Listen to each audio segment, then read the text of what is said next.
देखिए, ये जो मज़ार यानी कब्र जो है शहंशाह औरंगज़ेब बादशाह की है। ये इनकी वसीयत थी कि मेरी मज़ार यानी कब्र जो है कच्ची रखना, मिट्टी की कब्र बनाना, उसके ऊपर जो प्लांट यानी जो झाड़ है सब्जे का लगाने का, जैसा तुलसी का झाड़ होता है ना, तुलसी का माफी के झाड़ सब्जे का लगाते हैं। इसके अंदर जो काला बीज होता है इसको शरबत में डाल के पीते, ठंडा होता है।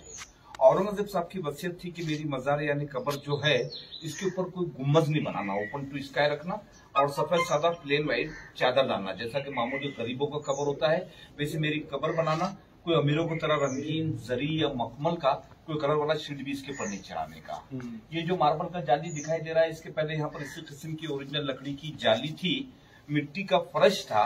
लेकिन ये हैदराबाद के जो निजाम नवाब थे तो उन्होंने ये लॉर्ड कर्नल साहब के बहुत ही रिक्वेस्ट करने पर 1921 यानी 1921 में ये मार्बल का जाली और ये फर्श संगमरमर का बना दिए। औरंगजेब साहब की लास्ट विल थी कि मेरी कब्र सिर्फ 14 रुपया 12 आने में बनाने का। तो कुछ जमाने में ये पूरे हिंदुस्तान के शहंशाह रहने के बाद ये अपना से टोपी सीते थे, कुरान शरीफ की नकल करते थे उस जमाने में। तो कुरान लिखाई का इनके पास 350 रुपया बैलेंस था, 350 रुपीज। लेकिन उन्होंने कहा था कि वो 350 रुपये भी मेरी कब्र में नहीं लगाना, क्योंकि हो सकता कि मैं भी एक इंसान हूँ, मुझसे कुरान शरीफ लिखने में अगर कुछ गलती हुआ होगा तो इसका जवाब अल्लाह के पास देना पड़ेगा। इसलिए सब पैसा उन्होंने गरीबों में और फकीरों में तकसीम कर दिए थे और अपने बड़े लड़के को बुला के ये वसीयत किए थे कि चाहे मेरी कब्र कैसी भी बने, जो मेरी टोपी सिलाई का 14 रुपया 12 आना है उसी में मेरी कब्र बनाना, तो हुकूमत का भी पैसा मेरी कब्र में नहीं लगाना।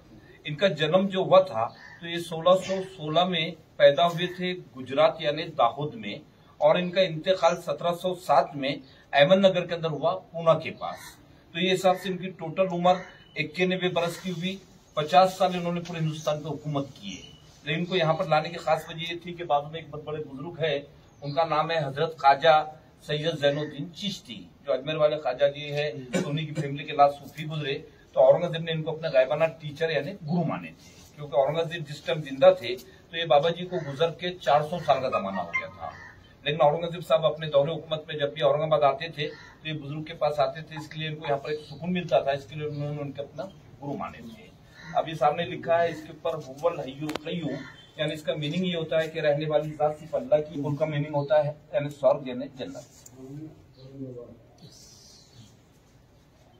फिर नीचे यानी इस्लामिक डेट यानी जैसा वो यानी पैदा कब हुए थे? 1616 में जैसा पैदा हुए, तो यानी ये जो है तो विलादत यानी पैदा हुए 1027 में, जुलूस यानी तख्त पे बैठे 1068 में, और वफात यानी इंतकाल हुआ 1118 में, हिजरी